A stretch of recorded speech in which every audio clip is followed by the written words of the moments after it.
Partie 5, indépendance financière. Alors, c'est ce que vous voulez, j'espère, l'indépendance financière, pouvoir vivre pleinement de vos moyens sans avoir à vous en inquiéter. C'est ce que nous voulons tous, c'est ce que certains d'entre nous avons déjà. Alors, vous avez de la chance parce que à l'âge, à l'époque où nous vivons, eh bien, ça n'a jamais pu être aussi possible qu'aujourd'hui. Nous sommes à l'âge d'or de la possibilité d'indépendance financière et même de devenir millionnaire en fait. Ça n'a jamais été aussi possible qu'aujourd'hui. Alors, vous n'avez pas d'excuses. Donc, d'ailleurs, juste en écoutant ce cours, si vous avez fait les exercices, si vous suivez ce qu'on vous dit de faire, si vous faites le travail derrière, si vous mettez en action vos plans et tout, vous allez dépasser de loin, de loin, de loin, de loin les gens qui vous entourent. Vous êtes, en écoutant ce cours, parmi je dirais, 2% de la population. Personne ne sait vraiment ce qu'on vous enseigne dans ce cours-ci. Personne vraiment ne le sait, personne ne l'applique. Alors vous êtes vraiment au top de la population et si vous l'appliquez, vous ferez partie du 2% de la population, ce qui est absolument génial. Génial, génial comme sentiment. Alors, donc, plus important, c'est d'appliquer, c'est pas juste la connaissance, c'est l'application de la connaissance. Donc, pensez à ceci, en l'an 1900, il y avait 5000 millionnaires, 1950, 100 000 millionnaires, 1960, 200 000 millionnaires, 1970, 300 000 millionnaires, et là, boum, 1980, 1,8 million, 1,8 million de millionnaires. Et à partir de là, c'est devenu exponentiel. Il y a un millionnaire qui se fait chaque minute. Un millionnaire chaque minute, pensez-y. Ça pourrait être vous. Ça pourrait être vous. C'est génial, non? Alors, cette réalité-là n'a jamais existé auparavant, elle existe maintenant, donc c'est à vous d'en faire, ce que vous pouvez. Évidemment, on peut dire, oh, le million avant, ça valait bien plus qu'un million aujourd'hui. Oui, c'est vrai, mais ça vaut encore beaucoup d'argent, croyez-moi, ça vaut encore beaucoup d'argent. Et ça ne veut pas dire que quand vous avez un million, vous devez vous arrêter non plus, hein. Alors, comment s'enrichir, comment devenir financièrement indépendant? Petit A, dépensez toujours moins que ce que vous gagnez.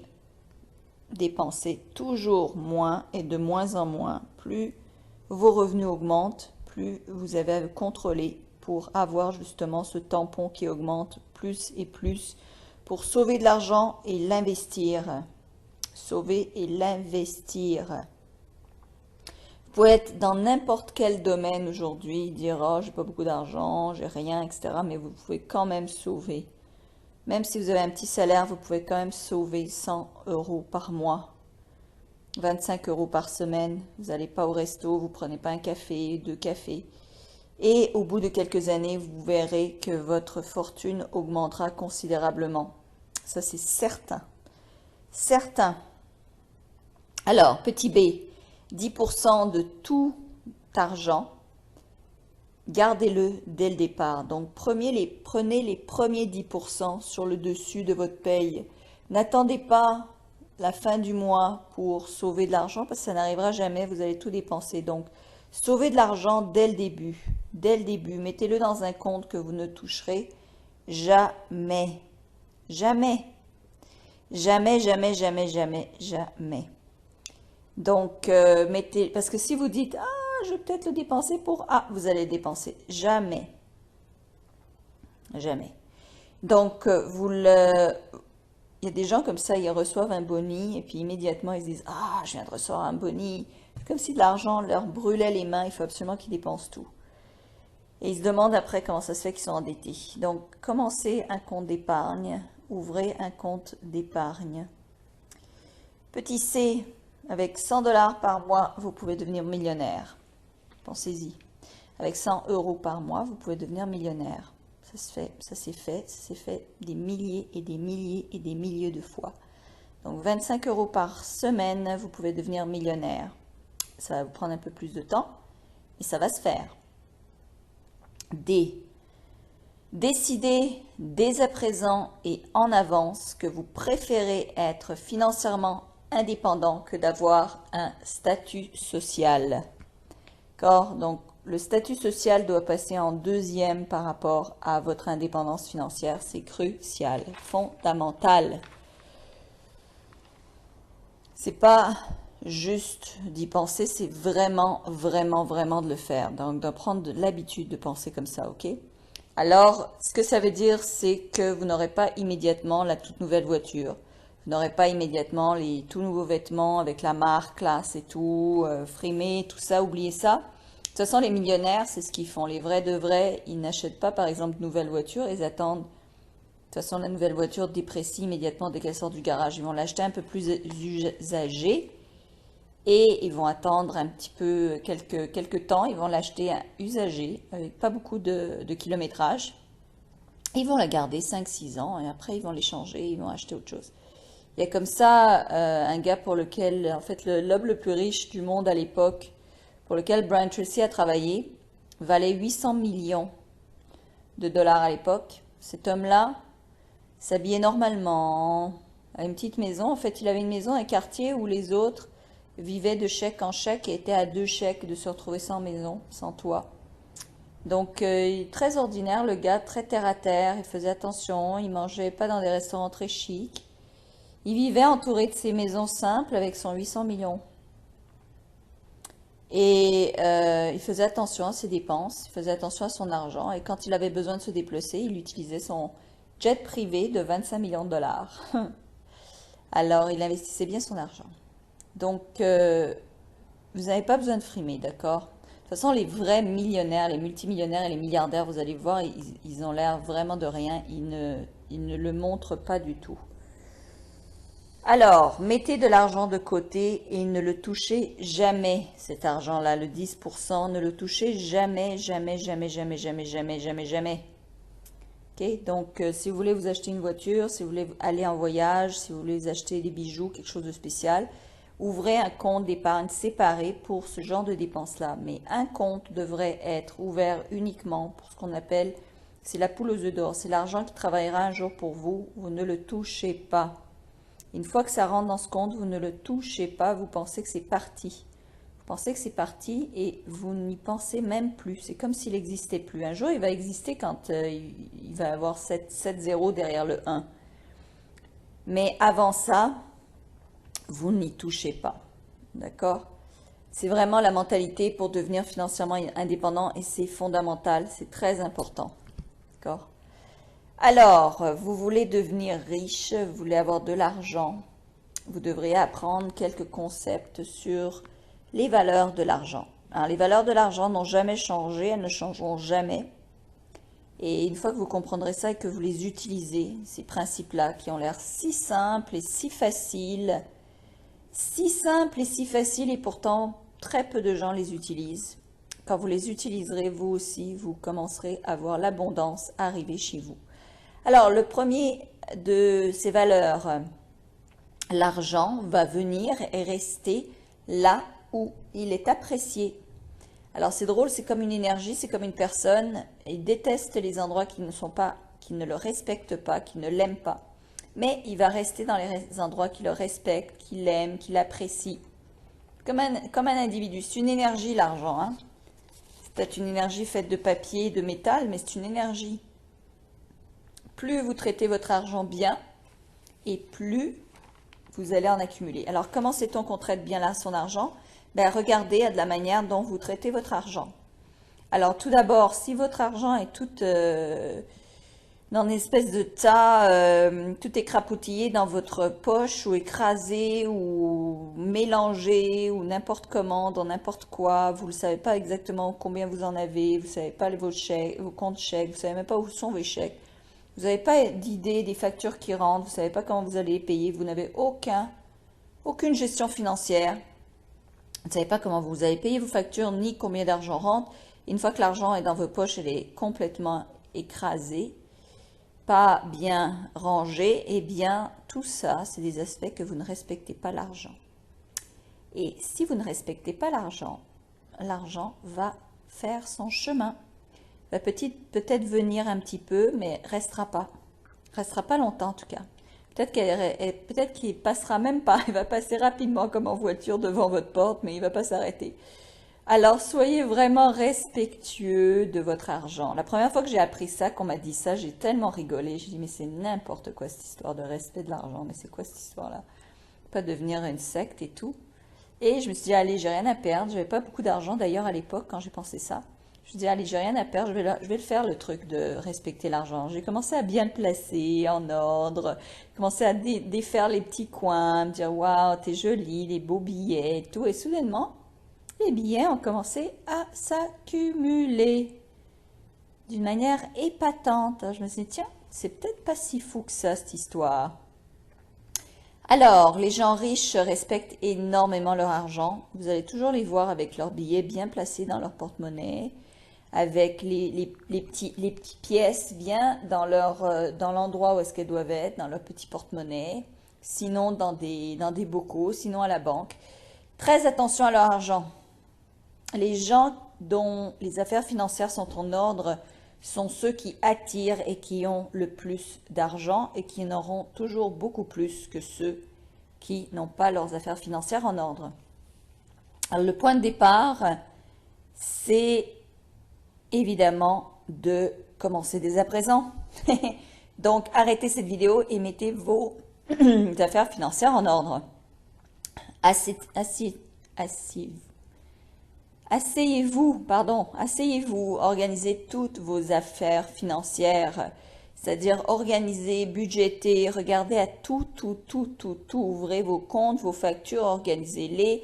Qu'est-ce que vous dépensez, combien vous gagnez, quel est le rapport entre ce que vous gagnez et ce que vous dépensez, combien vous sauvegardez, est-ce que vous sauvegardez, regardez tout, regardez vos dépenses qui sont essentielles, les dépenses qui ne sont pas essentielles. Regardez ce que vous pouvez couper dans vos dépenses. Regardez, vous pouvez diminuer, contrôler. Regardez tout. La plupart des gens ont peur de leurs finances. Ils ont peur. Mais ça, là, ça fait peur à l'argent. Quand vous avez peur de vos finances, je peux vous dire que vous faites peur à l'argent. L'argent n'a pas envie de rester là où les gens ont peur de lui. C'est comme un ami qui vous ferait peur, il ne resterait pas très longtemps. Ça, je vous le garantis. Donc, il n'en tient qu'à vous de défaire, de vous sortir la tête du sable et de regarder vraiment vos finances, d'arrêter de vous voiler la face. Et quand vous allez commencer à mettre votre vie financière en ordre, en faisant attention à tous les aspects de celle-ci, eh bien, cette vie financière va changer de manière époustouflante. Vous n'en reviendrez pas. Ça a l'air tellement facile que les gens ne le font pas. Ils disent, bah voyons, c'est trop facile. Et pourtant, si vous saviez. Alors, il y a une technique que vous pouvez utiliser, c'est que moi j'utilise d'ailleurs, ça fait des années que je fais ça, j'arrêterai jamais. Moi je le fais différemment, je le fais sur une fiche Excel dans mon ordinateur, mais vous pouvez avoir un petit cahier, un petit bloc-notes que vous allez transporter avec vous et vous allez écrire là-dedans tout ce que vous dépensez tous les jours, toutes les semaines, tout jusqu'au petit centime. Juste le fait de faire ça, ça va changer complètement votre philosophie par rapport à l'argent. D'ailleurs, faites en sorte que tous les gens de votre famille font l'exercice en même temps que vous. Ça va vous aider, ça va aider tout le monde en fait. Chaque petit sou, comptez-le. Et vous allez voir, premièrement, vous allez voir que vous avez des habitudes assez extraordinaires, assez bizarroïdes, et des habitudes peut-être qui ne sont pas tellement positives pour que vous puissiez garder de l'argent. Donc, vous allez pouvoir déplacer, changer vos habitudes financières. Et en faisant de tout petits changements, en changeant de toutes petites habitudes les unes après les autres, vous allez soudainement voir que vous allez obtenir de plus en plus d'argent. Et juste en observant l'argent et en y faisant attention, vous allez vous en attirer davantage. C'est presque miraculeux. Ça a l'air fou, hein, mais tous les gens riches font ça. Et moi, j'ai commencé à faire ça et ça marche. Alors faites-le. Vous n'avez rien à perdre. Hein. Regardez où vous en êtes aujourd'hui avec votre pensée. On vous amène une pensée différente. Peut-être qu'il serait temps de l'essayer. Petit B, passez autant de temps à analyser vos investissements que vous passez de temps à gagner de l'argent. Alors les gens passent beaucoup de temps à gagner de l'argent.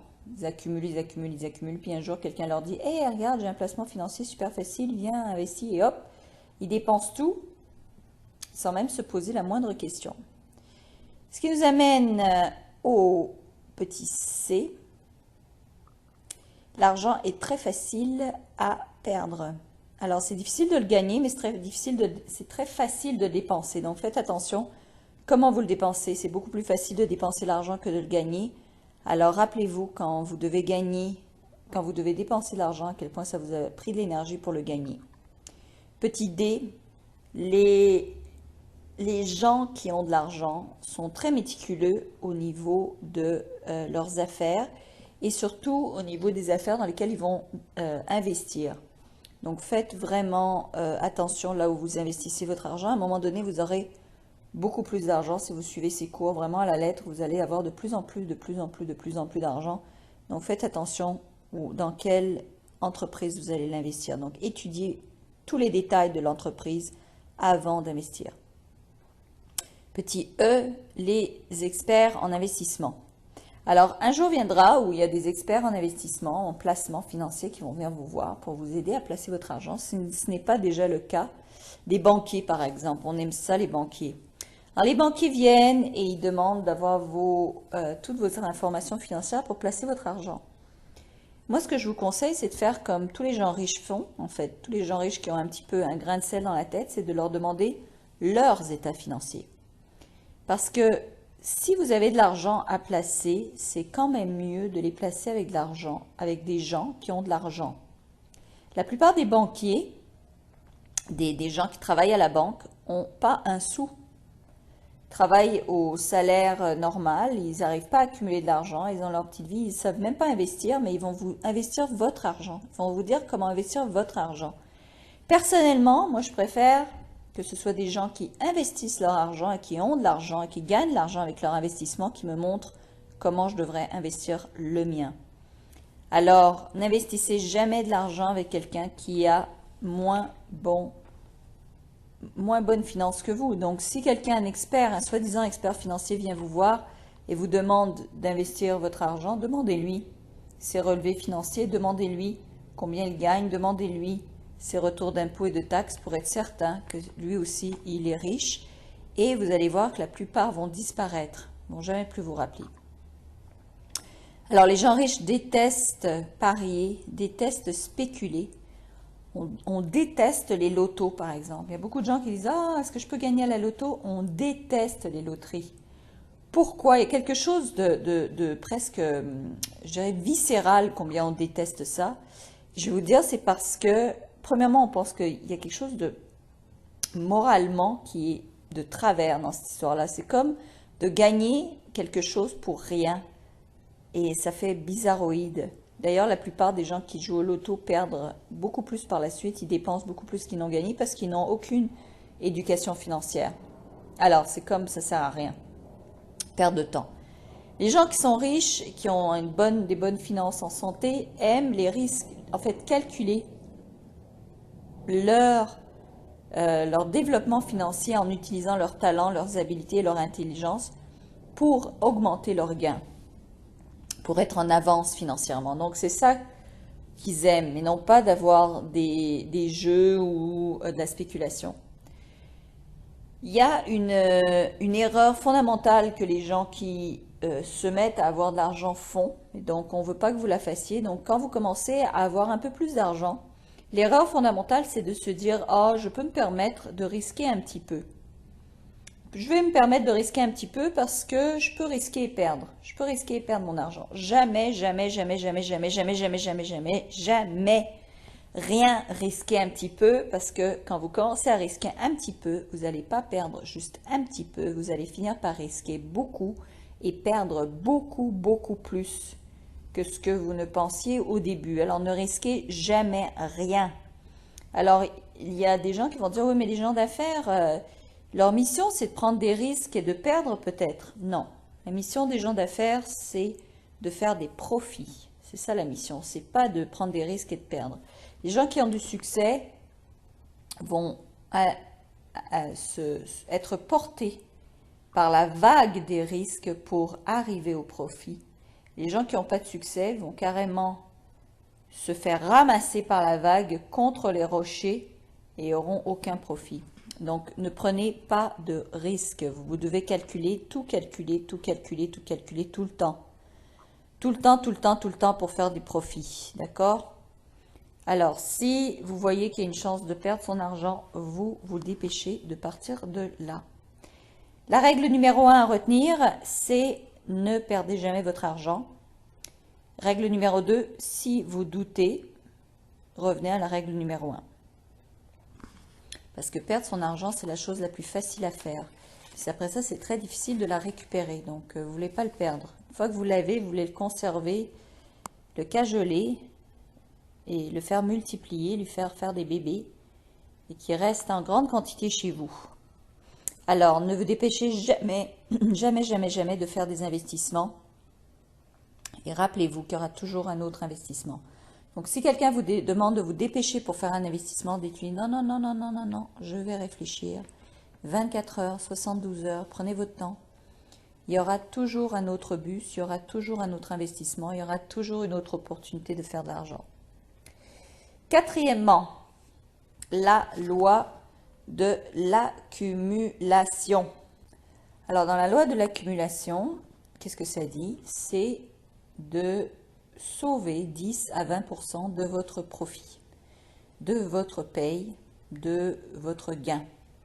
De cumuler 10 à 20% dès que vous recevez votre paye. Alors, la plupart des gens vont dire, non mais ça va pas, je suis même pas capable de payer, de vivre au plus minimum, comment veux-tu que je garde 10%, même 10%, c'est impossible. J'essaye juste de me débarrasser de mes dettes.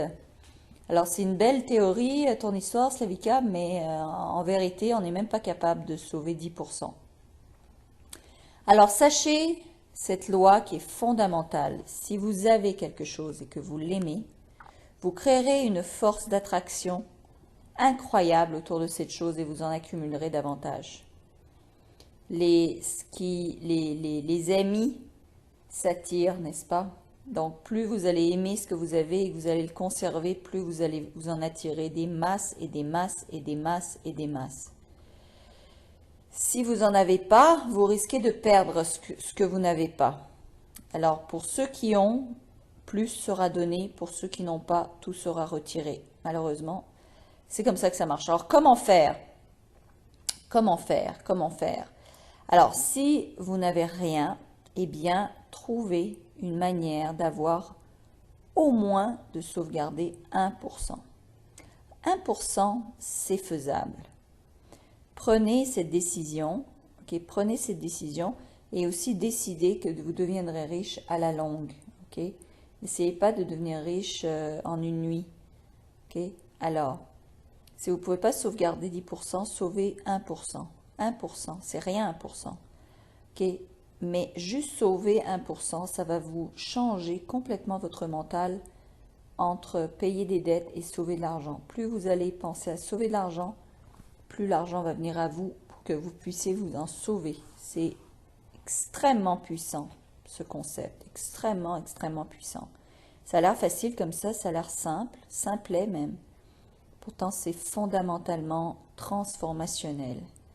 Alors, vous ouvrez un compte d'épargne et vous y mettez 30 € par mois. C'est quoi 30 € par mois? C'est rien, c'est 1 euro par jour. 1 euro par jour, je suis sûre que vous pouvez trouver ça. 1 euro par jour. Okay? C'est le point de départ. Alors, la prochaine fois, donc vous ouvrez, vous avez une tirelire, vous mettez 1 euro là-dedans par jour. Le principe, c'est de tenir l'habitude, tenir la discipline. Vous mettez 1 euro, au bout d'un mois, vous avez 30 €. Vous allez à la banque et vous le déposez. Vous ouvrez un compte bancaire et vous n'y touchez plus. Vous n'y touchez plus. C'est le début du début. La prochaine fois que vous avez un boni, que vous trouvez de l'argent par terre, qu'il vous arrive quoi que ce soit, vous le mettez dans votre tirelire et à force, vous allez le mettre à la banque. Au bout d'un an, vous n'aurez pas 365 euros, vous aurez peut-être 540 euros. Parce que soudainement, il y aura plus d'argent qui va être attiré à vous. Au bout de 2 ans, vous n'aurez pas 670 euros ou 600, vous aurez 630. Vous aurez quelque chose que 730, pardon. Vous aurez quelque chose comme 2-3 000 euros. Tout simplement parce que plus vous allez vous l'accumuler, plus ça va être attiré à vous. C'est infernal, c'est incroyable à quel point ça marche. Alors plus vous allez l'accumuler, plus c'est une énergie qui va grandir, et qui va attirer et attirer et attirer. Plus vous faites attention à votre argent que vous avez sauvegardé, plus vous l'aimez, plus vous dites waouh, comme c'est chouette, j'ai accumulé de l'argent, plus vous allez vous en attirer. Le 99% qui reste, ou le reste de votre argent, vous allez voir que vous allez être de plus en plus intelligent avec cet argent-là. Même si vous ne sauvegardez pas, vous allez faire de plus en plus attention à la manière dont vous dépensez. Et très rapidement, vous allez commencer à repayer vos dettes beaucoup plus rapidement. Aussi rapidement, vous allez vous rendre compte que vous êtes capable de mettre 2% de côté et non plus 1%. Puis rapidement 3, 4, 5. Et à un moment donné, vous pouvez même vous délimiter un but d'ici 6 mois, d'ici un an. Vous serez capable de mettre 10% de côté. Vos dettes seront payées, vous aurez de l'argent en banque et vous allez avoir de plus en plus d'argent qui va rentrer. Donc faites un budget et vous allez voir, c'est comme une boule de neige. Plus vous le faites, plus vous allez attirer de l'argent. Donc 1 euro par jour, ça se fait. Okay. Il y en a qui vont dire, oh, mais ça ne fait pas une grosse différence. Je vais attendre parce que ça fait pas une grosse différence. Puis dans le fond, moi je suis sûre que ça marche pas. Je suis sûre que ça marche pas. Alors, Brian Tracy et moi, on vous dit, ça marche, ça fait une grande différence. Alors à la place, mettez l'euro de côté tous les jours et prouvez-nous que ça marche pas. Parce que ça n'a jamais pas marché. Au contraire, toutes les fortunes, les plus grandes fortunes ont commencé comme ça. Tous les gens qui sont riches, qui ont de l'argent, sauvent en moyenne 10 à 20% de leur paye, de leur salaire. Et tout l'argent en extra va aussi dans cette forteresse financière. Alors c'est vraiment, vraiment, vraiment capital que vous faites pareil. Pourtant c'est facile, ça commence juste avec 1 euro par jour. 1 euro par jour et un jour vous êtes millionnaire, vous ne savez même pas comment c'est arrivé jusque-là. J'en sais quelque chose, je vous le dis. 2 principes de richesse qui vont vraiment marcher. Alors, la première, évidemment, investissez toujours dans des intérêts, dans les meilleures possibilités d'intérêt que vous avez. Petit B, toujours investir. Donc, au moins 10, 15, 20% d'intérêt. Vous pouvez trouver des investissements comme ça, mais attendez d'avoir vraiment le dos solide. Mais vous pouvez aussi investir dans des investissements qui ont des moyennes de retour qui sont intéressantes, 3-4%, juste au moins pour que vous avez habitué à investir dans des choses sécuritaires. Alors, commencez avec des petits investissements. Il y en a comme moi, j'investis dans l'immobilier. Il y en a qui aiment ça. Si vous aimez investir dans l'immobilier, investissez dans l'immobilier petit à petit, vous verrez. Il y a un homme comme ça qui a été voir Brian Tracy dans une de ses conférences qui lui a dit, quand j'ai commencé, j'avais 20 ans et je devais investir 25 $ par mois pour m'acheter un petit lot à côté de chez moi. J'avais vraiment du mal à payer les 25 $ par mois, mais je l'ai fait. Et il a dit, je me suis promis que j'achèterais un bien par an. Je trouverai un bien que je peux m'acheter par an. Et juste ça a fait augmenter sa capacité de connaissance, d'intelligence, d'expérience. Et à travers le temps, au bout de 29 ans, il s'est acheté encore une propriété par an, cette fois-ci à 212 millions, un centre d'achat, centre commercial. Donc son 25 $ par mois du début, avec sa première propriété, est devenue une propriété à 212 millions. Donc une par an, une par an, une par an, une par an. Alors, quelle est votre excuse? Quelle est notre excuse? Ok, la seule excuse, c'est le manque d'action et le manque de discipline. Alors, bougez-vous les fesses. C'est maintenant ou jamais. Commencez par 1 € par jour. C'est pas grand-chose qu'on vous demande là quand même. Mais faites-le, faites-le, faites-le, faites-le. Écrivez quelque part une grosse pancarte. Je le fais, je le fais, je le fais, je peux, je peux, je peux, je m'aime, je m'aime, je m'aime, je m'aime, je m'aime. Sixièmement, la frugalité. Donc, on dit pour avoir une bonne propriété en immobilier, c'est l'endroit où elle se trouve. Eh bien, pour être riche, c'est la frugalité, la frugalité, la frugalité. Donc, soyez vraiment radin. C'est mieux d'être radin, mais de finir riche, quoi, de s'enrichir. Donc, si vous doutez d'un achat, ne l'achetez pas. Vous avez assez de vêtements, vous avez assez de nourriture, vous avez assez de chaussures, assez de sacs à main, assez de bouquins. En doute, n'achetez pas.